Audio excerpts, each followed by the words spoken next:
또 내가 보니 흰 구름이 있고 구름 위에 인자와 같은 이가 앉으셨는데 그 머리에는 금면류관이 있고 그 손에는 예리한 낫을 가졌더라.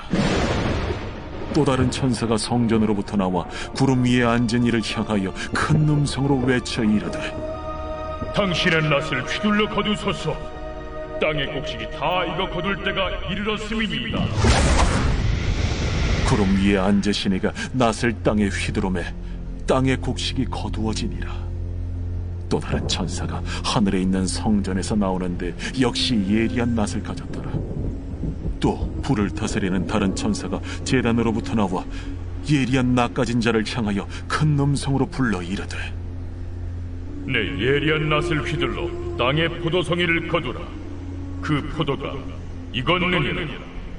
천사가 낫을 땅에 휘둘러 땅의 포도를 거두어 하나님의 진노의 큰 포도주 틀에 던지매 성 밖에서 그 틀이 밟히니 틀에서 피가 나서 말 굴레까지 닿았고 1600 스타디온에 퍼졌더라.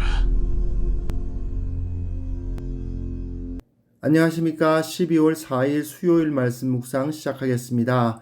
요한계시록 14장 14절에서부터 20절까지 말씀 함께 읽었습니다. 우리는 지금 계속해서 요한계시록의 핵심부 제4막을 읽어가고 있습니다. 요한계시록이 가지고 있는 가장 중요한 세계관을 보여주는 부분이라고 할 수 있겠죠. 그런데 결국은 이 세상은 하나님의 나라와 세상의 나라의 싸움에 있고 여자로 대표되는 교회와 용으로 대표되는 사탄의 대립, 그리고 짐승과 가짜 어린 양으로 상징되는 세상과 그 세상의 침투에 들어가는 어린 양의 군대 14만 4천의 모습을 보았습니다. 결국 영적 전쟁은 어린 양의 군대가 세상 가운데 복음을 전파하는 것으로 이루어지고 결국은 세상은 하나님의 나라에 의해서 망하는 거죠. 그런 일이 벌어지고 난 다음에는 당연히 승자와 패자가 나뉘는 마지막 결산이 나타나게 됩니다. 짐승들과 어린 양의 전쟁은 결국 어린 양 진영의 승리로 끝이 날 것입니다. 그리고 그 가운데에서 승자는 이런 대우를 받고 패자는 이런 대우를 받는다 하는 것이 나타나게 마련이죠. 그리고 요한은 여기서 승자는 어떻게 되고 패자는 어떻게 된다는 이야기를 전쟁의 이미지에서 설명하지 않고 농업, 추수의 환상을 통해서 설명을 해주고 있습니다. 오늘 본문 읽으실 때 이 예리한 낫이라는 도구가 어떻게 사용되고 있는지를 보실 수 있으셨죠. 근데 왜 여기서 예리한 낫이 등장하는가에 대해서는 조금 생각해 볼 필요가 있습니다. 낫이라는 것 자체가 상당히 날카롭기도 하고 위험한 도구일 수도 있습니다. 그리고 이 일이 짐승과 어린 양의 전쟁 후에 일어나는 일을 보여준다는 것도 기억해야 되고요. 분명히 이 낫이라는 것은 심판을 상징하는 도구임에 틀림이 없습니다. 그런데 이 심판이 어떤 양상으로 나타나는가? 정확하게 둘로 나뉘어서 두 가지 양상으로 나타나게 된다는 거죠. 14절부터 16절까지 내용을 다시 한번 보시면요. 흰 구름 위에 앉으신 인자와 같은 이예요. 그분이 금 면류관을 쓴 분인데 그분이 행하는 추수에 대해서 기록되어 있습니다. 흰 구름과 금 면류관을 쓰고 그 구름 위에 앉은 인자와 같은 이는 명백하죠. 그리스도입니다. 예수님을 말하는 것입니다. 다니엘서 7장 13절에 예언되어 있기도 하고요. 이 구름이라는 것 자체가 하나님의 임재나 영광을 의미하는 도구였고 금 면류관, 왕관, 당연히 왕권을 상징하는 거 아니겠습니까? 게다가 인자와 같은 이라는 표현 자체가 다니엘에서 사용되면서 그리스도를 나타내는 표현이었다는 거죠.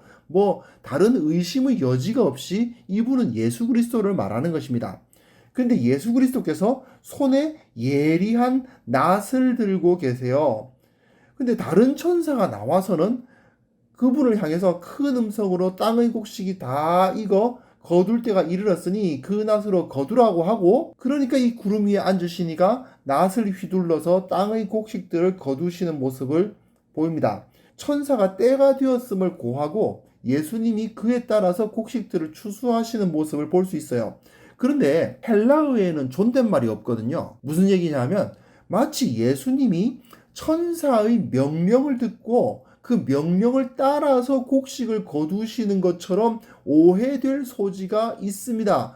그런데 왜 굳이 이렇게까지 표현을 했을까? 왜 이런 식으로 표현되어 있는가가 상당히 중요한 것입니다. 여기서 우리가 주목해야 될 것이 있죠. 바로 예수님이 직접 하신다는 것입니다. 그것도 천사의 말을 듣고 천사들에게 너네들이 저 곡식들을 거두어라 하지 않으시고 천사가 때를 알리고 지금 곡식을 거두실 때가 됐습니다 소리를 내니까 직접 곡식을 거두시는 것을 볼 수가 있죠. 이거는 곡식이라는 것 자체가 구원을 받은 하나님의 백성을 의미하기 때문입니다. 구원받은 하나님의 백성들은 천사들에 의해서가 아니라 예수님께서 직접 거두신다는 것입니다. 주님은 자기 백성을 다른 사람의 손에 맡기지 않으신다는 거죠. 낫이라는 것은 심판인데 주님께서 자기 백성에게 심판을 행하시거든요. 그런데 이 심판은 어떤 심판이냐? 의인으로 인정하는 심판이고 구원을 확정하는 심판인 겁니다. 낫을 휘두른다는 조금 위협적인 모습으로 보이는 이 심판이란 행위가 이루어지고는 있지만 주님의 손에 들린 낫이 그 곡식을 거두는 그 심판은 이처럼 자기 백성을 자기 손으로 직접 거두어 들여서 그 하나님의 나라로 이끄시는 우리 주님의 인도하심을 나타내 주는 거죠. 근데 17절부터 20절 보시면요. 똑같이 그 예리한 낫을 휘두르는 이야기가 나오는데 앞의 이야기와는 완전히 다릅니다. 여기서는 곡식이 아니라 포도를 수확하고 있고요. 그 포도를 포도주 틀에서 밟는 이야기가 나오는데요. 이번에는 그리스도와 같은 영광을 나타내지는 않는 그냥 일반적인 천사 한 명이 똑같이 예리한 낫을 들고 있습니다. 그런데 어떤 불을 다스리는 다른 천사 한 명이 나타나서 포도가 익었으니 그 낫으로 땅의 포도를 거두라 하고 큰 소리로 말하죠. 불을 다스리는 천사라는 말 자체에서도 이것이 심판을 의미한다는 사실을 알 수 있을 뿐 아니라요. 이 낫을 휘두르는 모습을 통해서 심판이 이루어지고 있다는 것을 알 수 있습니다. 그런데 똑같은 심판이지만 예수님의 손에 의해서 자기 백성들에게 임하는 심판과는 전혀 다릅니다. 낫을 가졌던 천사가 땅의 포도를 거두어서 진노의 큰 포도주 틀에 던집니다.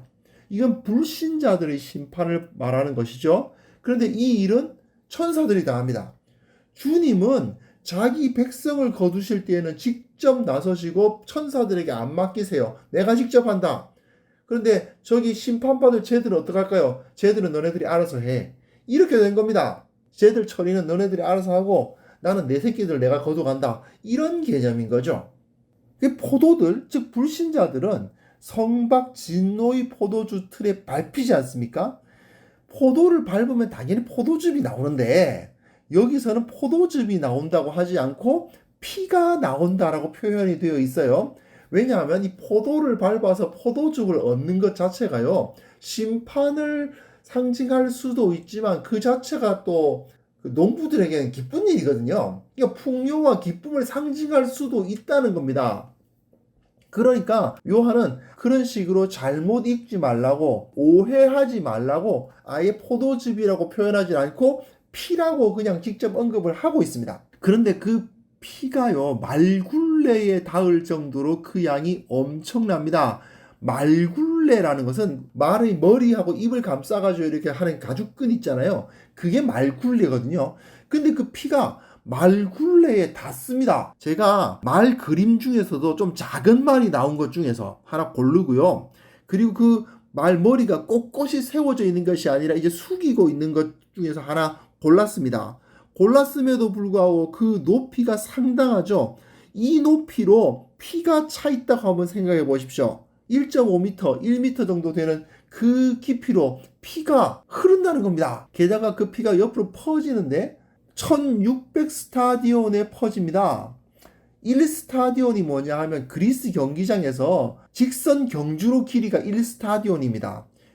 지금 미터법으로는 약 190m에서 200m 정도 돼요. 당시에는 지금처럼 정확한 청량이 이루어지진 않잖아요. 그러다 보니까 그 경기장마다 조금씩 길이가 다르긴 하지만 약 190에서 200m 정도가 1스타디온이 되는데 1600 스타디온이면 약 290에서 320km 정도 되죠. 어마어마한 넓이입니다. 물론 이것은 엄청나게 넓은 지역까지 그 피가 퍼졌다는 이야기고, 또한 16이 뭐겠어요? 4 곱하기 4입니다. 땅을 상징하는 4를 2번 곱한 16에 다시 100을 곱해가지고 이 온 땅에 심판의 피가 가득하더라 하는 말이죠. 이게 바로 세상의 끝날에 일어날 심판의 엄중함이다 라고 말해주고 있는 것입니다. 사탄의 권세에 굴복했던 자들, 하나님을 멀리했던 자들, 자기 욕심을 따랐던 자들은 결국 이런 비참한 최후를 맞이하게 된다 이 말입니다. 사실 우리 심판이라 그러면 상당히 위협적이지 않습니까? 그리고 요한계시록도 심판을 위협적인 느낌을 받도록 표현하고 있어요. 예리한 낫이라고 상징하고 있잖아요. 모든 사람들에게 심판의 날은 두려운 날이고 좀 위협적인 것은 틀림없는 사실입니다. 그러나 우리는 예수 그리스도를 믿는 사람들 아닙니까?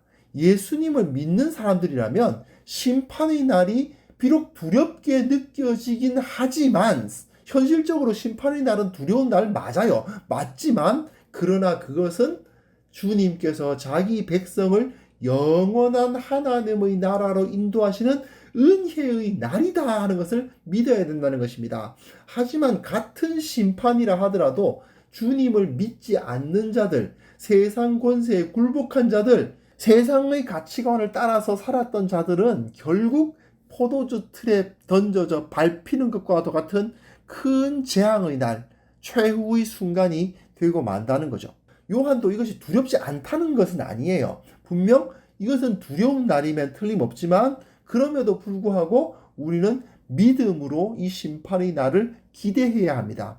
그 심판의 날에 주님께서 행하시는 곡식의 추수, 그 추수에 나도 속할 수 있다는 것을 확신하는 거죠. 그것을 위해서 또한 주님을 온전히 섬기고 또한 주님의 제자답게, 주님의 백성답게 살아가야 되는 것입니다.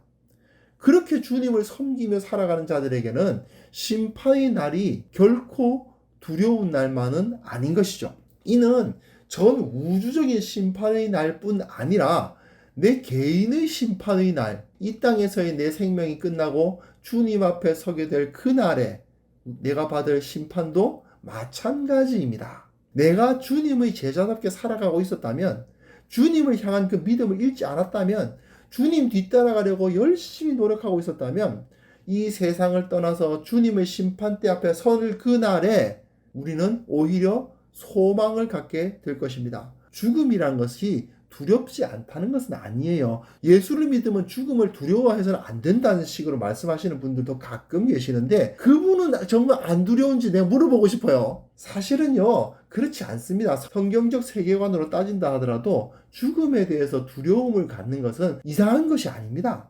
하지만 우리 주님을 믿기 때문에 우리는 두려워하지 않을 수 있다는 거죠. 내게 영원한 생명이 주어져 있기 때문입니다. 우리가 영원한 저 나라에 들어갈 것이기 때문입니다. 그렇기 때문에 우리는 이 믿음을 붙들고 담대히 매일을 살아갈 수 있어야 합니다. 하나님 아버지, 주님께서 이 확신을 허락하여 주옵소서. 비록 심판의 날이 두려운 날이면 틀림이 없지만 그럼에도 불구하고 주님께서 직접 그 예리한 낫을 가지고 우리들을 향한 심판을 행하실 때에 그 심판의 결과로 우리가 오히려 하나님의 나라에 들어가고 주님의 품에 안길 수 있다는 사실을 확신케 하여 주시고, 이것을 붙들고 이 세상 두려워하지 아니하고 한 걸음 한 걸음 살아가는 자들 되게 하여 주옵소서. 우리 눈앞에 어떠한 어려움이 있다 하더라도 죽음을 두려워하지 아니하는 자로서 이 세상 가운데 결코 무릎 꿇지 않는 참된 주님의 제자로서 살아갈 수 있도록 도와주시고, 그것을 통해서 하늘에 속한 신령한 복을 만끽하며 살아가는 자들 되게 하여 주옵소서. 예수님의 이름으로 기도합니다. 아멘.